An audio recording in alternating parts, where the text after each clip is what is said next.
SIR को लेकर के सुप्रीम कोर्ट का आदेश सामने आया है।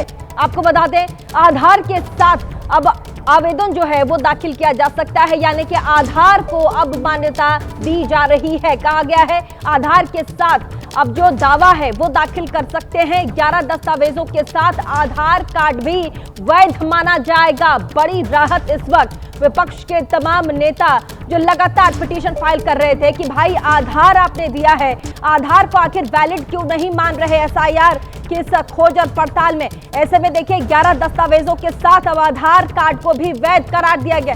हमारे साथ निपुण शेगल जुड़ गए हैं तमाम जानकारी के लिए। ये कितनी बड़ी राहत पहुंचाएगा निपुण, क्योंकि आधार कार्ड को भी अब सुप्रीम कोर्ट ने वैध करार दिया। उन्होंने कहा है कि 11 दस्तावेज तो आप देंगे ही देंगे, साथ में अब आधार भी आप दे सकते हैं।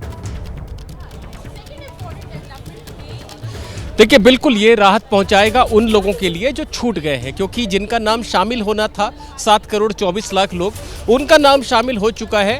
लेकिन 65 लाख लोग जो ड्राफ्ट लिस्ट में नहीं आ पाए थे, उनके पास दावे या आपत्ति को दाखिल करने के लिए बहुत सीमित समय रह गया। 1 सितंबर तक का ही समय है और आज 22 अगस्त हो गई है, तो उनको मदद मिलेगी। क्योंकि उनका यही कहना था कि बहुत सारे लोग हैं जिनके पास दस्तावेज नहीं है, कागज़ कम है, जो मांगे जा रहे हैं ऐसे दस्तावेज वो दे नहीं सकते हैं, तो आधार कार्ड के जरिए आवेदन कर सकते हैं सुधार के लिए।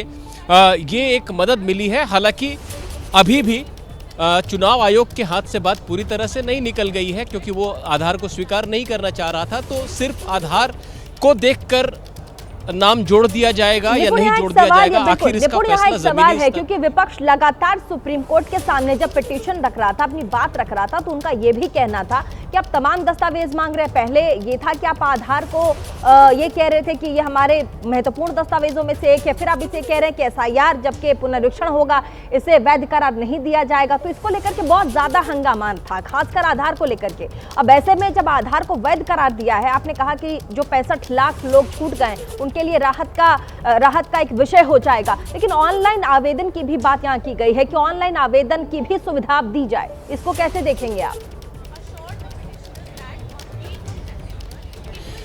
देखिए, पूरी जो आज की कार्रवाई है या जो पहले कार्रवाई चली है, उसको मैं एक सार संक्षेप में आपको बताने की कोशिश करता हूं। सुप्रीम कोर्ट याचिकाकर्ताओं को सुन रहा है, उनकी जो बातें हैं उसके आधार पर कुछ आदेश दे रहा है। लेकिन एक जो बॉटम लाइन है, जो एक बात जो लगातार चली आ रही है, वो ये है कि चुनाव आयोग की जो संवैधानिक शक्ति है या जो अपना वो काम कर रहा है, उसको सुप्रीम कोर्ट कहीं ना कहीं मान्यता देता जा रहा है।